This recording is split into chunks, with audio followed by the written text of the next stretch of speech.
ICR 2025 के registration start होने से पहले हर एक बच्चे के माइंड में क्वेश्चन ये चल रहा है कि रजिस्ट्रेशन के टाइम में कौन कौन से डॉक्यूमेंट्स की जरूरत पड़ेगी, उसके बाद जब आपके रैंक कार्ड के बाद में काउंसलिंग स्टार्ट हो जाएगी उस टाइम कौन कौन से डॉक्यूमेंट्स की जरूरत पड़ेगी, और जब आपको सीट अलॉटमेंट हो जाएगी, जो कॉलेज आपको मिल जाएगा उस कॉलेज के लिए कौन कौन से डॉक्यूमेंट्स की जरूरत पड़ेगी। यहाँ पे सिर्फ एक नहीं, दो नहीं, तीन नहीं, कम से कम 15 डॉक्यूमेंट्स की जरूरत पड़ती है।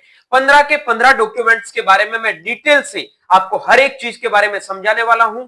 एक डॉक्यूमेंट की वजह से आपको किसी कॉलेज में एडमिशन लेने से रोक सकते हैं, इस चीज का ध्यान रखना। ये कोई एक नई चीज नहीं है, हर साल होता आ रहा है। सो सभी बच्चों से रिक्वेस्ट है कि इस वीडियो को पूरा ध्यान से देखना, और जो भी डॉक्यूमेंट्स मैं इसमें बता रहा हूं, कौन सा डॉक्यूमेंट कहां पे बनवाना है, कैसे बनवाना है, अभी तक आपके पास में नहीं है तो प्लीज टाइम रहते हुए आप सारे डॉक्यूमेंट्स को बनवा ले, ताकि बाद में इधर उधर मुंह ना मारना पड़े, ये नहीं है मेरे पास में, ये नहीं है, कैसे होगा, इसके लिए मैं ये अपलोड कर दूं, ये कर दूं, चल जाएगा। तो प्लीज डॉक्यूमेंट से रिलेटेड कोई भी आप लोगों को गलती नहीं करनी है।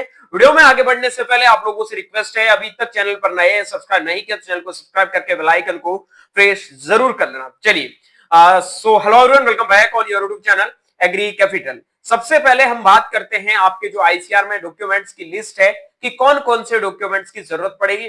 बात करता हूं फर्स्ट डॉक्यूमेंट्स में। तो सबसे पहले जिस डॉक्यूमेंट की जरूरत पड़ती, पहले मैं आपको समझा देता हूं ये प्रोसेस चलती कैसे है।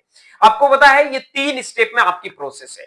फर्स्ट स्टेप आपका रजिस्ट्रेशन, सेकंड स्टेप आपका है काउंसलिंग, तीसरा स्टेप आपका कॉलेज अलॉटमेंट। कॉलेज अलॉटमेंट के टाइम में आपको सारे सारे एकदम एक्यूरेट डॉक्यूमेंट की जरूरत होती है। उस टाइम तक कोई गलत डॉक्यूमेंट, मतलब काउंसलिंग जब करोगे, ठीक है, कॉलेज में तो आपका अगर कोई गलत डॉक्यूमेंट काउंसलिंग में अपलोड करोगे तो रिजेक्ट होगा, फिर आपको वापस अपलोड करने का मौका मिलता है। लेकिन काउंसलिंग जब करो उस टाइम आपको एकदम 100% जो डॉक्यूमेंट है वो सही से अपलोड करना है। हो सकता है रजिस्ट्रेशन में किसी बच्चे के पास में कोई डॉक्यूमेंट नहीं बना है, या फिर किसी का कोई कास्ट सर्टिफिकेट पुराना है, अभी नया नहीं बन गया, तो एक बार के लिए आप रजिस्ट्रेशन टाइम में पुराना डाल सकते हो, कोई दिक्कत नहीं है। लेकिन जब आप वापस काउंसलिंग करोगे उस टाइम भी आपको डॉक्यूमेंट कुछ है वो वापस अपलोड करने का मौका मिलता है, तो उसमें आप सही डाल सकते हैं। पहली बात करता हूं रजिस्ट्रेशन प्रोसेस की। तो रजिस्ट्रेशन प्रोसेस में जैसे आपने फॉर्म भरा था सीयूईटी का, वैसे वैसे प्रोसेस होती है, जिसमें आपको बेसिक डिटेल के बाद में आपको 10-12 की जो आपके मार्क्स वगैरह वो डालने हैं, सीयूईटी के मार्क्स डालने हैं। आफ्टर दैट आपको करना क्या है, आपके सारे डॉक्यूमेंट्स अपलोड करने हैं। कौन से डॉक्यूमेंट अपलोड होंगे, तो बेसिकली अभी जो आगे मैं बताऊंगा डॉक्यूमेंट वो। उसके बाद जब आपकी काउंसलिंग स्टार्ट होती है, रैंक कार्ड के बाद जस्ट आपकी काउंसलिंग शुरू होती है, तो उसमें अलग अलग स्टेप चलते हैं, ठीक है। आप अपनी कोई मतलब डिटेल्स में करेक्शन करना चाहते हैं तो वो करेक्शन कर सकते हैं, उसके बाद में डॉक्यूमेंट अपलोड कर सकते हैं, ठीक है। और टर्म्स एंड कंडीशन को एक्सेप्ट करके आप आगे 500 रुपए पे करके चॉइस फिलिंग के लिए जा सकते हैं। ये काउंसलिंग की बात होती है। उसके बाद में मैं बात करता हूं यहाँ पे कि भैया अगर हमें कोई सीट अलॉट हो गई, तो सीट अलॉट हो गई तो आपने जो पहले डॉक्यूमेंट अपलोड किया है वो एकदम सही, आपके वो डॉक्यूमेंट चेक होंगे। अगर आपके कोई डॉक्यूमेंट गलत अपलोड होंगे तो उस कंडीशन में आपको बोल दिया जाएगा कि ये डॉक्यूमेंट वापस से री अपलोड करना है, तो उस कंडीशन में आप री अपलोड करोगे। उसके बाद में आपको जो सीट अलॉटमेंट का पेमेंट है वो करने का ऑप्शन मिलेगा। आई बात समझ में? क्या भैया हम रजिस्ट्रेशन के टाइम में सारे डॉक्यूमेंट सही डाल देंगे तो काउंसलिंग में वापस से डॉक्यूमेंट अपलोड करने की जरूरत होती नहीं। अगर आप रजिस्ट्रेशन टाइम में सारे डॉक्यूमेंट सही से अपलोड कर देते हो तो काउंसलिंग टाइम में आपको वो डॉक्यूमेंट वापस डालने की जरूरत होती नहीं है, फिर भी आप एक बार के लिए चेक कर सकते हैं। चलिए, पहला जो डॉक्यूमेंट्स है जिसकी जरूरत पड़ती है वो है आपका बर्थ सर्टिफिकेट। अगर किसी बच्चे के पास में बर्थ सर्टिफिकेट नहीं है तो वो 10वीं की मार्कशीट दे सकता है, यानी कि क्लास 10th की मार्कशीट वहां पे अपलोड कर सकता है, जहां डेट ऑफ बर्थ सर्टिफिकेट है उसके रूप में वो चल जाएगा, ठीक है। ये चीज ध्यान रखना कि आप अगर आपके पास में बर्थ सर्टिफिकेट नहीं बना है तो उस कंडीशन में क्लास 10th का आप मार्कशीट है या फिर सर्टिफिकेट है वो अपलोड कर सकते हैं। ओके, चलिए, उसके बाद में आगे बढ़ने से पहले बता देता हूं, काउंसलिंग आपके लिए बहुत इंपॉर्टेंट चीज होने वाली है। अगर आप अपनी काउंसलिंग को सही ढंग से करवाना चाहते हैं, कोई भी बिना गलती किए हुए चॉइस फिलिंग वगैरह सब करवाना चाहते हैं, तो आप एग्री कैपिटल के मेंटरशिप प्रोग्राम को ज्वाइन कर सकते हैं। मेंटरशिप को ज्वाइन करने के लिए नीचे दिए गए हेल्पलाइन नंबर 9214005895 पर मैसेज करके मेंटरशिप ज्वाइन कर लो। यहाँ पे आपकी काउंसलिंग में पूरी हेल्प की जाएगी, कंप्लीट आपकी काउंसलिंग प्रोसेस है वो करवा के दी जाएगी। Don't worry. आगे बढ़ते हैं तो दूसरा आपका जो डॉक्यूमेंट है ऑल सर्टिफिकेट एंड मार्कशीट। यहां बच्चे कंफ्यूज होते हैं, ठीक है। Grade report, related class 10th and 12th। अब होता क्या है ना कि यहाँ पे आपको क्लास 10th और 12th की मार्कशीट डालनी होती है। काफी बच्चों का क्वेश्चन ये रहता है कि भैया ये जो मार्कशीट में और सर्टिफिकेट में क्या डिफरेंस है। तो पहले क्या होता था ना 2020 122 से पहले यहाँ पे आपका सीबीएसई बोर्ड में सर्टिफिकेट और मार्कशीट अलग अलग आते थे, ठीक है। लेकिन अब आपका सर्टिफिकेट है वो मार्कशीट के साथ में ही मर्ज होके आता है। तो वो वही होता है, चाहे मार्कशीट का हो चाहे सर्टिफिकेट का हो, या फिर किसी बच्चे ने पहले अगर कर लिया उनका अलग अलग है तो वो एक पीडीएफ में डाल के दोनों को अपलोड कर सकता है। आई बात समझ में। चलते हैं अगले डॉक्यूमेंट के बारे में हम बात करते हैं। तो अगला आपका जो थर्ड नंबर का डॉक्यूमेंट है वो है ट्रांसफर सर्टिफिकेट, या फिर जिसको आप एसएलसी स्कूल लिविंग सर्टिफिकेट बोल सकते हैं।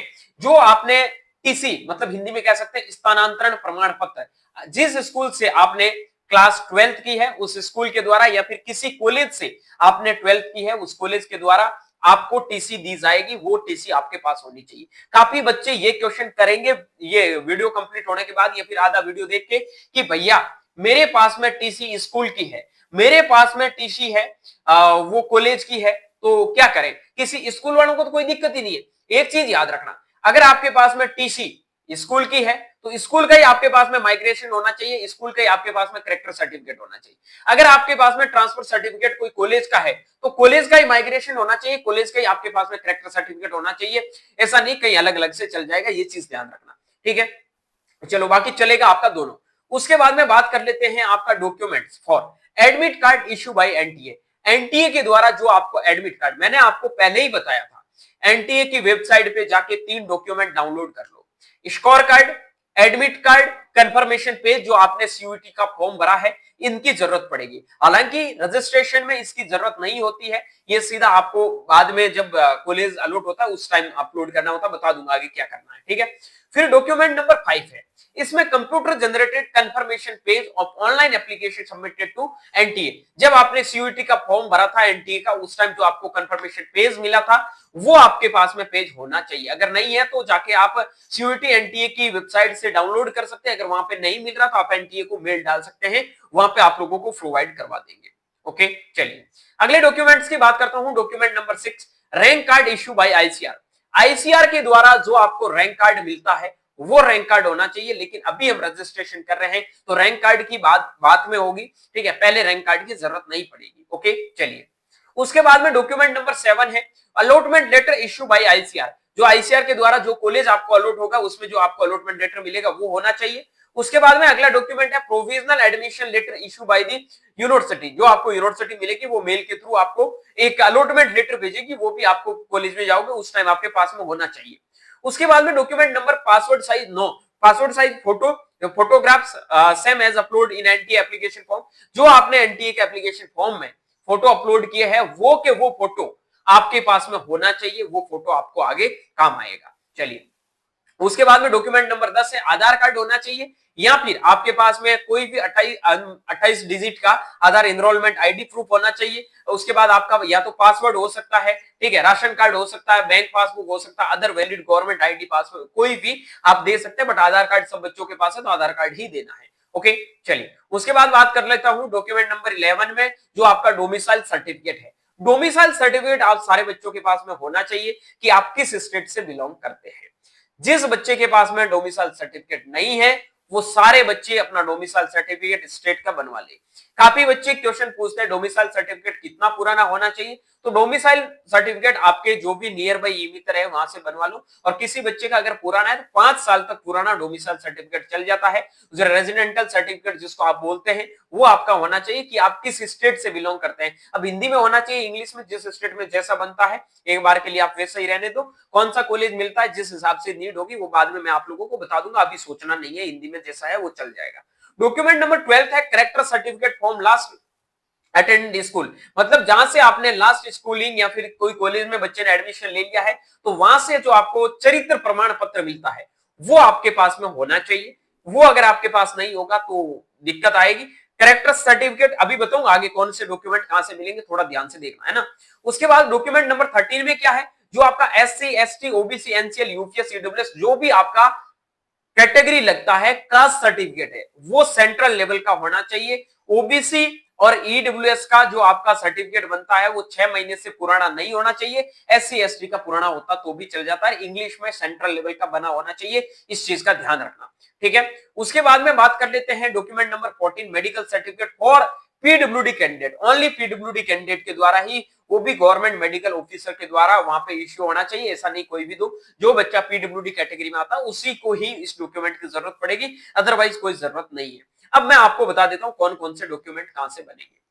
क्लास 10th की मार्कशीट सबके पास में है, छोड़ो बर्थ सर्टिफिकेट का काम खत्म। स्कूल से कौन कौन से डॉक्यूमेंट मिलेंगे, पहले मैं आपको जो स्कूल से डॉक्यूमेंट मिलते हैं उनके बारे में बात करता हूं। ठीक है, सबसे पहला डॉक्यूमेंट वो है आपका स्कूल से मिलने वाला क्लास 12th का मार्कशीट। ओके सर, उसके बाद में आपका ट्रांसफर सर्टिफिकेट टीसी, उसके बाद में माइग्रेशन सर्टिफिकेट जिसे हिंदी में प्रोविजन प्रमाण पत्र बोलते हैं। माइग्रेशन सर्टिफिकेट के बाद में आपका कैरेक्टर सर्टिफिकेट जिसको आप चरित्र प्रमाण पत्र बोलते हैं। ठीक है, बाकी 10th 12th का मार्कशीट। ये 5 के 5 डॉक्यूमेंट आपके स्कूल वाले हैं, इनको एक साइड में रख दो। ठीक है, इनके अलावा भैया किन की जरूरत पड़ेगी, आधार कार्ड छठा डॉक्यूमेंट है जिसकी आपकी जरूरत पड़ेगी आपके रजिस्ट्रेशन के टाइम। ठीक है, सातवां डॉक्यूमेंट जो आपका बनता है, रजिस्ट्रेशन वाले डॉक्यूमेंट बता रहा हूं पहले। ठीक है, सातवां जो आप लोगों का डॉक्यूमेंट है वो होता है आपका डोमिसाइल सर्टिफिकेट की आप किस स्टेट से बिलोंग करते हैं। आठवां जो आपका है, अगर आपकी कैटेगरी लगती है तो सेंट्रल लेवल का आपके पास में कैटेगरी सर्टिफिकेट होना चाहिए। 8 डॉक्यूमेंट तो ये होने चाहिए। उसके अलावा 3 डॉक्यूमेंट है जो आपको सीयूटी की वेबसाइट से डाउनलोड करने हैं, एनटीए सीयूटी। ठीक है, जिसमें कंप्यूटर जनरेटिंग पेज, एनटीए का जो आपका स्कोर कार्ड आया था वो, और एडमिट कार्ड, 3 8 3 कितने हुए 11। उसके बाद में आईसीआर का जो आपका अलॉटमेंट लेटर 12, और उसके बाद में आपका जो प्रोविजनल जो यूनिवर्सिटी मिला है, कौन सा यूनिवर्सिटी मिला उसके द्वारा मेल पे आएगा वो 13। अब मेडिकल सर्टिफिकेट उन्हीं बच्चों को बनवाना है जो पीडब्ल्यूडी कैंडिडेट है, या फिर कोई भी अगर कॉलेज आपको मिले वो बोल सकते हैं कि आपका जो हेल्थ सर्टिफिकेट है वो आपका होना चाहिए, तो उस टाइम आप बनवा सकते हैं। बाकी आईसीआर के अंदर इस डॉक्यूमेंट का जिक्र नहीं है, तो उस डॉक्यूमेंट के बारे में मैं चर्चा भी नहीं करूंगा। ये बेसिक बेसिक डॉक्यूमेंट है, सारे बच्चों को बनवा लेना चाहिए। मैंने इसके ऊपर वीडियो पहले भी डाले थे, बहुत बच्चों के आज सुबह का वीडियो अपलोड करने के बाद में या फिर बहुत सारे मैसेज आ चुके हैं, भैया कहां से बनेंगे कौन से डॉक्यूमेंट। तो स्कूल वाले डॉक्यूमेंट आपको स्कूल से मिलेंगे। डोमिसाइल सर्टिफिकेट, कास्ट सर्टिफिकेट हो गया, ये आपको कहां से बनेंगे, या आपका जो भी नियर कैफे ई मित्र वगैरह है वहां से बनवा लो। फिर सबसे इंपॉर्टेंट जो चीज आती है, एक डॉक्यूमेंट मैं बीच में बताना भूल गया, वो है आपका GAP gap certificate. Gap certificate कहां से बनेगा, तो गैप सर्टिफिकेट आपका जो भी कोर्ट होता है, कचेरी वगैरह है, वहां से जाके आपको 50 रुपए का या 100 रुपए का स्टाम्प पेज के ऊपर गैप सर्टिफिकेट बनवाना है, जिसमें आप लोगों को वो कॉलेज अलॉट होने के बाद बनवाना है। ठीक है, अभी भी आप बनवा सकते हैं नॉर्मली। ठीक है, बाकी आज कॉलेज अलॉट होने के बाद ही बनवाना है, क्योंकि अब जब ये आप रजिस्ट्रेशन करोगे तो उसमें तो जरूरत पड़ती नहीं है। ठीक है, उसमें जरूरत पड़ेगी नहीं आपको गैप सर्टिफिकेट की। गैप सर्टिफिकेट उन्हीं बच्चों को बनवाना है जिन्होंने 12th 2025 से पहले की, यानी किसी ने 2024 में कर ली, 23 में कर ली, 2 साल का गैप। ठीक है, 22 में कर ली तो 3 साल का गैप, ऐसे करके आपको गैप सर्टिफिकेट बनवाना है।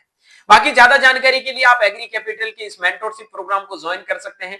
नीचे दिए गए हेल्पलाइन नंबर 9214005895 पर मैसेज करके आप पेड काउंसलिंग को ज्वाइन कर सकते हैं, जहां पे आपको 100% है वो हेल्प मिलेगी। काउंसलिंग में भी पूरी चीजों की आपको हेल्प मिलने वाली है। किसी भी बच्चे को परेशान होने की, ताश होने की जरूरत नहीं है, सारी चीजें आपकी एकदम डन करके दी जाएगी। उम्मीद के मुताबिक ये वीडियो आप लोगों को बहुत अच्छा लगा होगा। वीडियो अच्छा लगा तो दोस्तों के साथ में शेयर जरूर करना। बाकी मिलता हूं जल्दी एक नई वीडियो और नए अपडेट के साथ में, तब तक के लिए स्वस्थ रहे, मस्त रहे, देखते रहे एग्री कैपिटल का यूट्यूब चैनल माई चौधरी बीएचयू के साथ। Thank you very much.